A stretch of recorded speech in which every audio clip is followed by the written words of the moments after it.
আসসালামু আলাইকুম বন্ধুরা, কেমন আছেন সবাই? আশা করি সবাই ভালো আছেন, সুস্থ আছেন। আলহামদুলিল্লাহ আমরাও খুব ভালো আছি, সুস্থ আছি। সোনালী রান্নাঘর উইথ ভিলেজ ফুড চ্যানেলে আপনাদের প্রত্যেককে স্বাগত জানাই।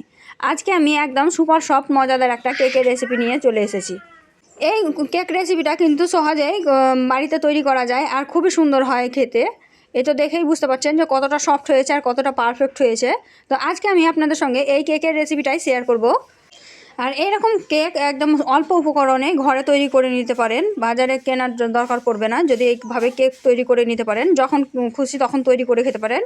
তো চলুন আজকে আমি এই কেকের রেসিপিটাই আপনাদের সঙ্গে শেয়ার করব যে কীভাবে তৈরি করেছি। তো কেকটা তৈরি করার জন্য আমি এখানে একটা কাঁচের বাটি নিয়ে নিয়েছি আর একটা ডিম নিয়ে নিয়েছি। তো ডিমটা ফাটিয়ে আমি দিয়ে দেবো বাটির মধ্যে। তো এই তো ডিমটা আমি দিয়ে দিলাম। তো আপনারা চাইলে কিন্তু ডিম ছাড়াও কেকটা তৈরি করে নিতে পারেন। আমি ডিম দিয়েই তৈরি করে নিয়েছি। তারপরে আমি একটা কাপ নিয়েছি আর কাপের সাহায্যে সব কিছু মেপে মেপে দিয়ে দেবো। তো এখন আমি একটা কাপের আধ কাপের থেকেও কম সাদা তেল দিয়ে দিলাম। এখন আমি দিয়ে দেব চিনি। ওই কাপেরই 1 কাপ চিনি দিব। তো আপনারা মিষ্টিটা কম বা বেশি করে নিতে পারেন।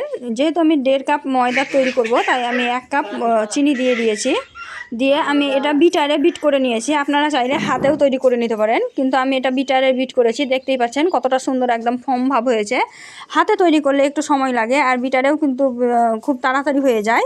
তো যদি আপনাদের কাছে বিটার না থাকে তাহলে কিন্তু হাতেই তৈরি করে নিতে পারেন, কোনো অসুবিধা নাই। তো এই তো দেখতেই পাচ্ছেন আমি করে নিয়েছি। আর এখন আমি একটু বেকিং পাউডার দিয়ে দিলাম। তো এখানে আমি বেকিং পাউডার দিয়েছি আর একটু বেকিং সোডা দিয়েছি। তো আপনারা চাইলে কিন্তু বেকিং সোডা বেকিং পাউডারের পরিবর্তে ইনো দিয়ে দিতে পারেন। 1 প্যাকেট ইনো দিলেই যথেষ্ট। আর এখানে আমি 1 চুটকি ভ্যানিলা এসেন্স দিয়ে দিয়েছি। তারপর সব কিছু ভালোভাবে মিক্সড করে নিয়ে আমি ওই কাপে মেপে 1.5 কাপ মতো ময়দা দিয়ে দিয়েছি। তো 1.5 কাপ মতো ময়দাতে একটা সুন্দর একদম পারফেক্ট একটা কেক তৈরি হয়ে যাবে। তো দেখতেই পেলেন আমি এখানে 1.5 কাপ ময়দা দিয়ে দিলাম। তো এখন আমি আস্তে আস্তে সমস্ত উপকরণকে ভালোভাবে মিশিয়ে নেব। আর লক্ষ্য রাখতে হবে ময়দাটা যাতে ভালোভাবে চালা থাকে। আমি আগে থেকেই চেলে নিয়েছিলাম। তো আপনারা চেলেই তৈরি করবেন, তাহলে কিন্তু একদম সুপার সফট আর ফোলা ফোলা কেক তৈরি হয়ে যাবে। তো এই তো আমি এখন আস্তে আস্তে হালকা হাতে সমস্ত উপকরণগুলো মিশিয়ে নিচ্ছি। তো এখানে দেখতেই পাচ্ছেন এখানে কিন্তু একটু দুধের প্রয়োজন পড়বে।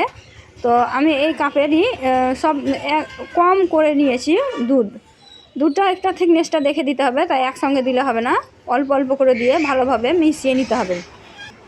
তো প্রথমে অর্ধেকটা দুধ দিয়ে আমি ভালোভাবে মিশিয়ে নিলাম, দেখতেই পাচ্ছেন। তারপরে কিন্তু আমি আবারও যে বাকি দুধটা আছে সেটা দিয়ে দিব।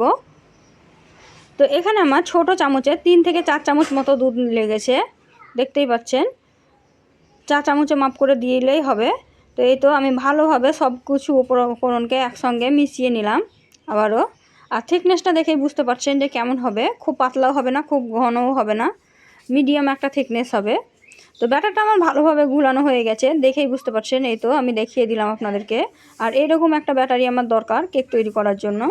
তো এখন আমি একটা বাটি নিয়ে নিয়েছি আর এই বাটিটাই আছে আমার হাতের কাছে, তার জন্য আমি এই বাটিটাই তৈরি করব। আপনাদের যদি কেক মোল্ড থাকে তাহলে কেক মোল্ডে তৈরি করে নেবেন।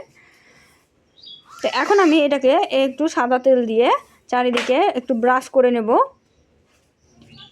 এই তো আমি ব্রাশ করে নিচ্ছি।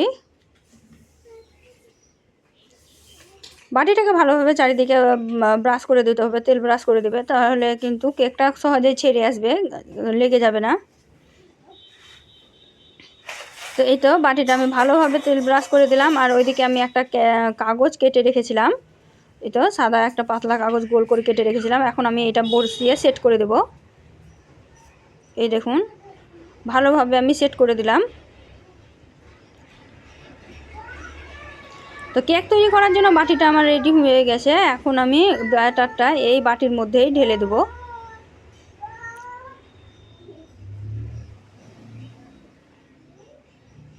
দেখুন পারফেক্টভাবে তৈরি করে নিয়েছি আর কাগজটাও কত সুন্দরভাবে বসে গেছে। আর এখন আমি সমস্ত ব্যাটারটা এর মধ্যেই ঢেলে দেব। তো সমস্ত ব্যাটার আমি দিয়ে দিলাম ভালোভাবে এই বাটির মধ্যে। দেখতেই পাচ্ছেন ব্যাটারটা আমার সব দেওয়া হয়ে গেছে। এখন আমি বাটিটাকে একটু ঝাঁকিয়ে নেব।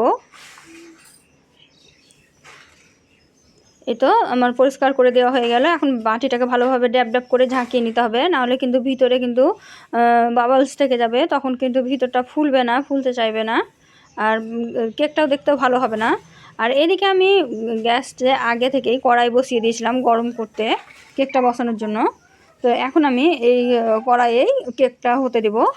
তো কেকে যাতে ডাইরেক্ট আঁচ না লাগে তার জন্য কিন্তু এখানে একটা ঢাকনা উল্টিয়ে দিয়েছি। আপনারা স্ট্যান্ড হাতের কাছে থাকলে স্ট্যান্ডটাই দিয়ে দেবেন, আমি ঢাকনাটাই দিয়ে দিয়েছিলাম। দিয়ে এখন আমি কেকটাকে কভার করে দেব। তো এই তো আমি কেকটাকে কিন্তু ঢেকে দিলাম।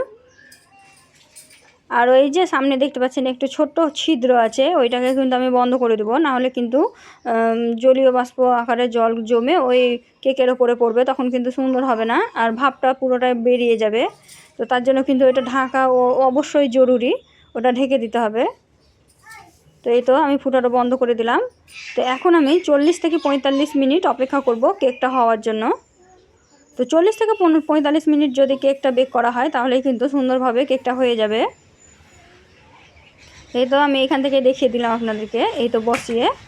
তো এখন আমি একটু পরে এসে দেখাচ্ছি, দেখুন কেকটা কত সুন্দর হয়েছে। তো আমি একটা টুথপিক দিয়ে একটু চেক করে নিলাম। দেখতেই পাচ্ছেন কেকটা কিন্তু ফুলে দ্বিগুণ হয়ে গেছে, আর টুথপিকের গায়ে কিন্তু একটুও লেগে যাচ্ছে না। তবুও কিন্তু আমি আর একটু ঢেকে দেবো, যেহেতু ওপরটা একটু কালার আসা পর্যন্ত, তাহলে কিন্তু কেকটা খেতে বেশি সুন্দর লাগবে। তো এখন আমি আবারও ঢাকা দিয়ে দিব। ঢাকা দিয়ে 5 থেকে 10 মিনিট পরে আমি আবার দেখাচ্ছি আপনাদেরকে।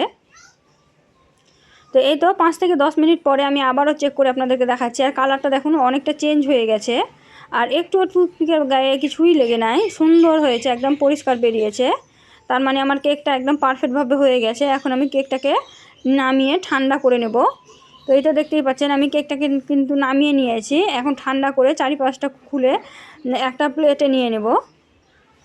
তো কেকটাকে আমি একটা প্লেটে নামিয়ে নিয়েছি। আর এই অপর পাশটা দেখতে পাচ্ছেন কত সুন্দর একটা কালার এসেছে, একদম ব্রাউন কালার এসেছে। আর এই সামনের দিকটা দেখুন কতটা সুন্দর লাগছে, একদম ক্লিন পরিষ্কার। তো এখন আমি কেকটা আপনাদেরকে কেটে দেখিয়ে দিচ্ছি যে কতটা সফট হয়েছিল আর কতটা পারফেক্ট হয়েছিল কেকটা। তো এই তো কেকটা আমি কেটে দেখাচ্ছি, দেখুন কাছ থেকে দেখাচ্ছি কতটা সফট হয়েছে। এই তো দেখুন, আর একদম ফুলে কতটা ডবল হয়ে গেছে, আর দেখেই কতটা সুন্দর লাগছে। তো ঝটপট কিন্তু এইভাবে কেক আপনারা অল্প উপকরণ দিয়ে ঘরে তৈরি করে নিতে পারেন। আর এই কেকের রেসিপিটা যদি আপনাদেরকে ভালো লাগে থাকে অবশ্যই লাইক শেয়ার কমেন্ট করতে ভুলবেন না। আপনাদের একটা লাইক আমাদেরকে মোটিভেট করে নতুন নতুন রেসিপি তৈরি করার আগ্রহ বাড়ায়। তো এই তো কেকটা দেখুন কতটা সুন্দর হয়েছে। আর এই রকমের নিত্য নতুন রেসিপি পাওয়ার জন্য আমার চ্যানেলটিকে অবশ্যই সাবস্ক্রাইব করে রাখবেন, পাশে থাকা বেল আইকনটিকে প্রেস করে দেবেন সবার আগে রেসিপি নোটিফিকেশান পাওয়ার জন্য। তো এখন আমি বিদায় নিচ্ছি, দেখা হবে এই ধরনের নিত্য নতুন রেসিপি নিয়ে পরবর্তী ভিডিওতে। ততক্ষণ সবাই ভালো থাকবেন, সুস্থ থাকবেন, আর আমার জন্য দোয়া করবেন। খোদা হাফিজ।